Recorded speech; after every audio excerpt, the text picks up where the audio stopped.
We are all about showcasing authors and supporting authors to become authorpreneurs. Natalie McQueen and Becky Norwood of Spotlight Publishing bring to you their Authors Spotlight and expert interviews. Success as an author hinges around well-thought-out marketing, which begins the moment you put your pen to paper or begin to tap the keyboard. Their expertise guides their authors to become #1 bestsellers, yet it doesn't stop there. The book establishes expertise, builds a business, and opens the doors to being seen, being read, and then being paid for their knowledge. Listen to this informative interview by Spotlight Publishing with Natalie and Becky. Michele Croswell, it is such a delight to have you here with us today for our Author Spotlight interview. This is what we're doing to support not only our own authors, but authors from just people that are authors, because one of the biggest things that we find is that to keep that constant exposure to what all the work they put into the book, it's really, really important to support each other as authors and to get the word out so that others can get the benefit of your book. So Michele, tell us a little bit about you. Here is your book, at least one of your books. You're in multiple books. You've written other books as well, but this is Memoirs of Women in Blue. Mm-hmm. Amazing, amazing book. It's been fun to work with you on it. Tell us about you, what you're doing now, what this book has done for you. And thank you so much, Becky. I truly appreciate you having me on the Spotlight Publishing. It's an honor and a privilege. As an author of this wonderful book, as you mentioned, this is my 4th book. My 3rd book actually was published it was called We Choose to Thrive, with you as the publisher, and it's doing remarkable. So again, I thank you for allowing me to be part of that book as well. In reference to the Women in Blue, Memoirs of Women in Blue, this book was initiated by myself and my co-author, Raven. She couldn't be with us today. We were both female detectives in the New York City Police Department back in the 80s through 2000. And we tell police officers and detectives in a male-dominated organization. We tell the good, the bad, and we're no longer silent about some things that years. The good, the bad, and no longer. We also do. Absolutely. That's the total name of the book. Memoirs of Women in Blue, the good, the bad, and no longer silent.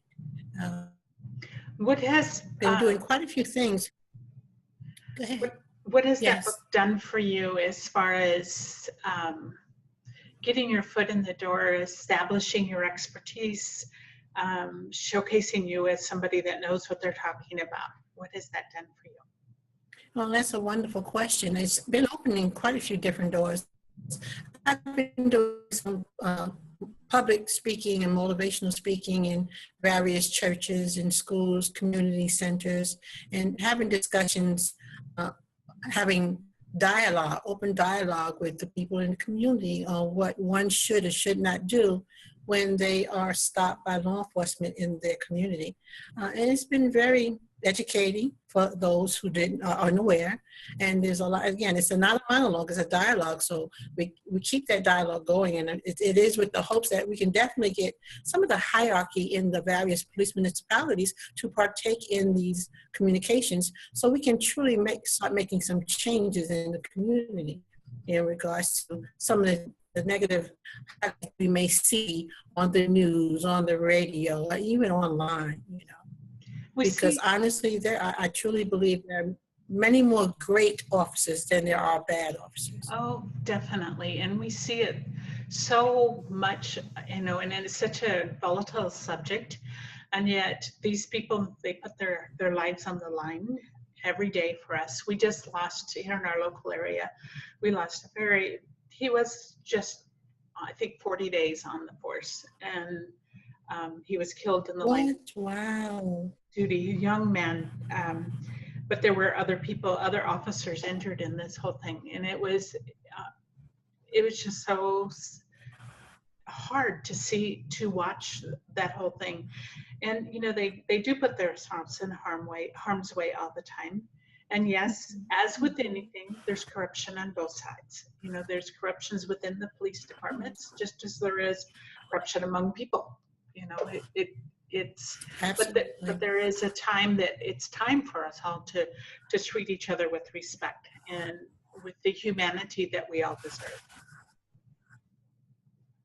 I totally agree with that. The main focus is, yes, the officers, we do take an oath to protect and to serve those that we patrol in our various communities.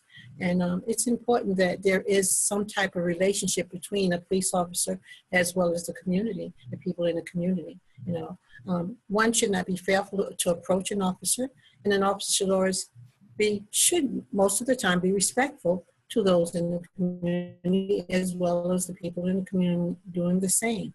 You want to treat people how you want to be treated at all times, regardless to your profession. You know? Right, so. Very much, very much.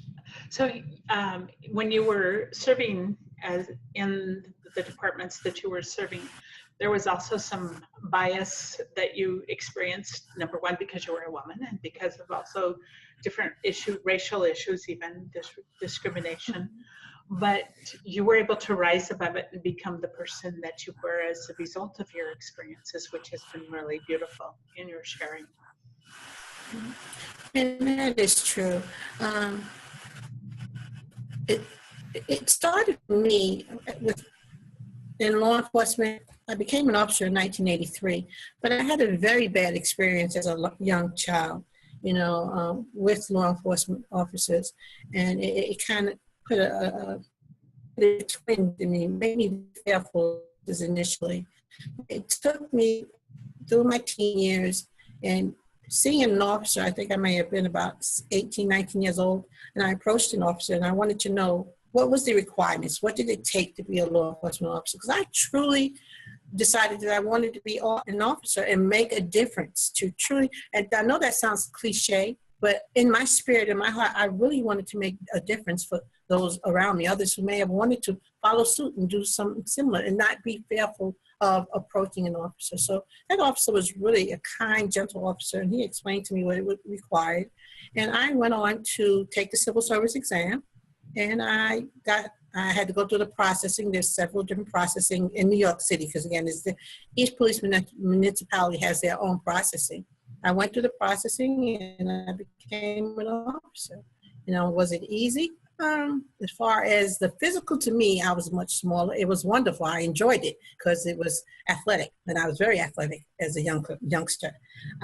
So I enjoyed that part of it. I enjoyed the education. I longed the training, the police education, school and the academy, all of that. It was a wonderful experience. And then from there, we went to what we call field training units, where I actually learned on-the-job training. And that was interactions with the people in the community. And that's where I really got my most experience, interacting with the people in the community. So you did ask me about some bias situations. In life, unfortunately, you're going to be subjected to that, because we have some people who are racial biased. You know, was I expecting that? I didn't expect it, but it was a reality. And the way I dealt with it is, you know, I had to, an officer, I had to express, listen, there's certain things that you should not do. And one of the things is totally being disrespectful when it's uncalled for. So right. I hope I answered your question. So you did. And, you know, that's part of life, no matter where we are, who we are, where we're coming from. It's still a part of life, and it happens often. Absolutely. So where are you now? What are you doing? I think you're working on a compilation book that you're going to be participating in, and you're out speaking, you're doing things like that. Tell us what you're doing now, that, you know, as far as you've moved from your publishing of this book, the Memoirs of Women in Blue, where are you now with everything?